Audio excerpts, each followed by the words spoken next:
Madera Companies, welcome back to Touch Base. This is episode 3 as we kind of jump into this conversation about diversity, equity, and inclusion. Hopefully you've been watching the last couple of episodes, so you've gotten a chance to kind of see Dave Marcinkowski, one of our founding partners, and Dave Gillis, our CEO, kind of lay the foundation of why we're doing this, what this is about, kind of where we're headed, and really what I want to do with this episode. It's going to be a little bit of a shorter one, but what I want to do is just kind of lay a little bit more of the foundation of language and kind of what DEI is for us, and then kind of what it's not, especially as we kind of talk through different myths and things that are out there, because I think we all have connotations that we bring to the table, and we just assume, or maybe we think ahead and go, well, this is what they're going to talk about, when really we have our own thoughts on what we want this to be and what we think this is and how we think it's best for us to engage people, particularly as this discussion goes forward.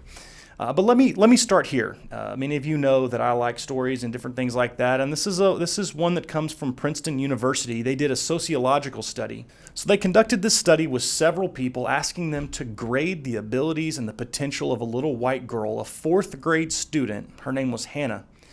To prepare the people, half of the group were told that Hannah came from a rich, stable home, and half of the participants were told that Hannah came from a poor family, one that had several difficulties. Each person watched Hannah. They really did. They observed her. They watched Hannah do educational tasks, everything from mathematics to liberal arts and beyond. And they were asked to give their thoughts on Hannah's abilities and her potential going forward as a student, even as a person. Even though each of them saw the exact same videos of Hannah's abilities and test scores, the rich Hannah, quote unquote, remember, the rich Hannah was believed to be smarter, and she was believed to be more potentially successful. This kind of thing happens all the time. It happens in all industries. It happens in all kinds of hiring practices. It happens in the daily interactions with normal people. This is the type of bias that we want to eliminate from our companies, from our work relationships, and this is why diversity, equity, and inclusion matter so much. Let me start with some definitions just to make certain that we're all on the same page, that we're all kind of speaking the same language, so that when I say something, you actually know what I mean. Diversity is, hear this, diversity is the presence, appreciation, and the pursuit of differences within any given setting. Okay? The presence, appreciation, and the pursuit of differences within any given setting.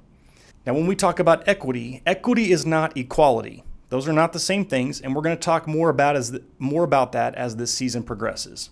Equity is the committed development of processes and programs that are fair and contextualized. Okay, hear that again. Equity is the committed development to processes and programs that are fair and contextualized for all people to grow in relationships, in influence, in skills, and in financial security. Inclusion, the last one, means ensuring that all people are respectfully heard, that they feel a sense of belonging, and that they are supported to be their authentic selves. I'm going to say it again because I think it's important for us to hear. Inclusion means ensuring that all people, all of us, are respectfully heard, that we feel a sense of belonging, and that we know we are supported to be our authentic selves. Now, one of the things that's interesting in this is how closely these things come together with our values, that really for us to live out our values of Christ, community, and Kenai, diversity, equity, and inclusion sit at the heart of those things. They're an outgrowth of those things. Now, I think some of you may be asking, why are we doing this?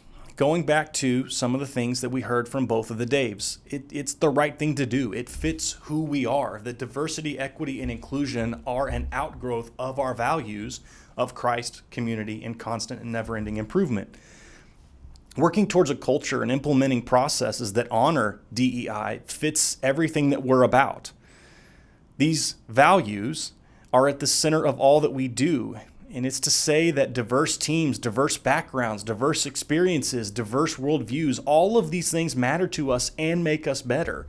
To claim these values means that we can provide equitable opportunities and access to better lives for all of our people and for those that we serve.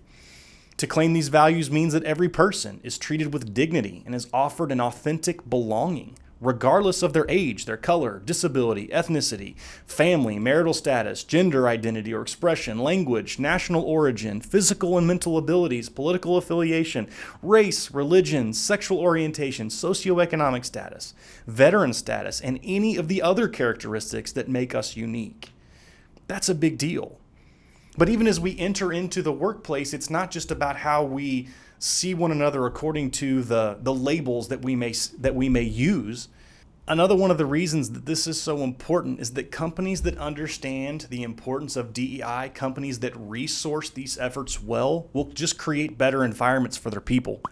In companies that do this well, the employees are 2.5 times more likely to increase their own personal engagement with work. They're 4 times more likely to help the company create a culture of belonging for others in the workplace. This means that we have less turnover. It means that people are more invested in their work and in their teammates.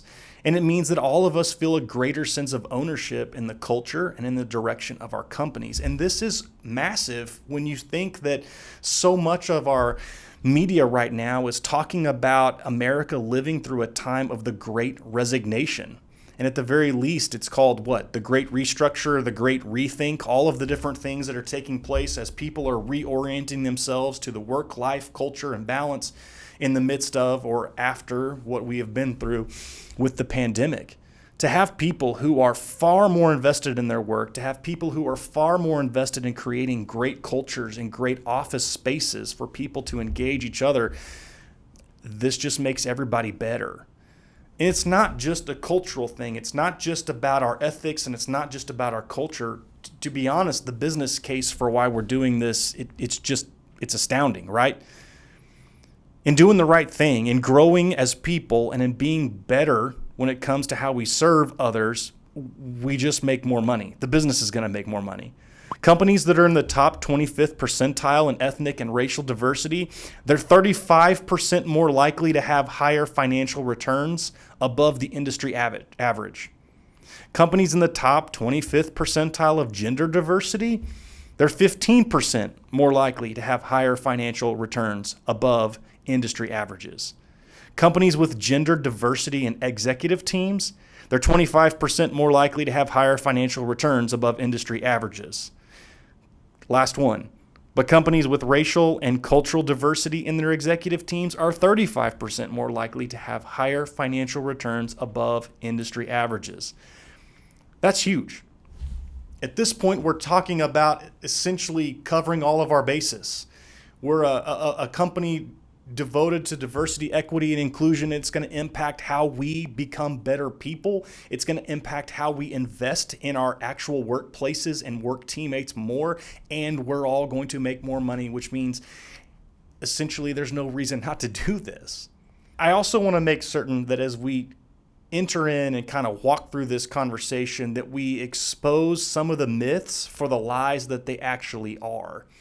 It's super important we define what DEI is, but it's also super important we kind of show everyone that there are certain things that are being said about these types of efforts that just aren't true. And so here's the first myth, that DEI, diversity, equity, inclusion, is exclusive. The truth is that DEI is not about exclusivity. If there is a dominant demographic in the workplace, a real diversity, equity, and inclusion initiative is not going to discourage that group. It's not going to attempt to take things away from that group. We're not going to exclude and or stop hiring a certain demographic just because they're in the majority. We're not going to just hire a minority demographic just to get our percentages up at the exclusion of any other group. A real DEI initiative adds value and opportunity for everyone, especially those who are existing already in the company. Real DEI initiatives are about fairness. They're about merit. They're about building career paths. And they're about helping everybody build networks that allow us to hire the best people no matter who they are. That's huge. Myth number 2 is that DEI is only about benefiting the minorities of your culture, the minorities of your businesses. Again, this is a lie. A healthy DEI initiative does not just work for minority demographics. What a healthy DEI initiative does do is it makes certain that minority demographics are considered, honored, and given the exact same equitable opportunities as the majority demographic.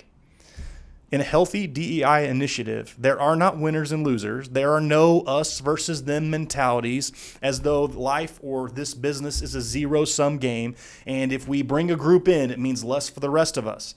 That's not what it is. When we do DEI well, the percentages of the pie do not shrink.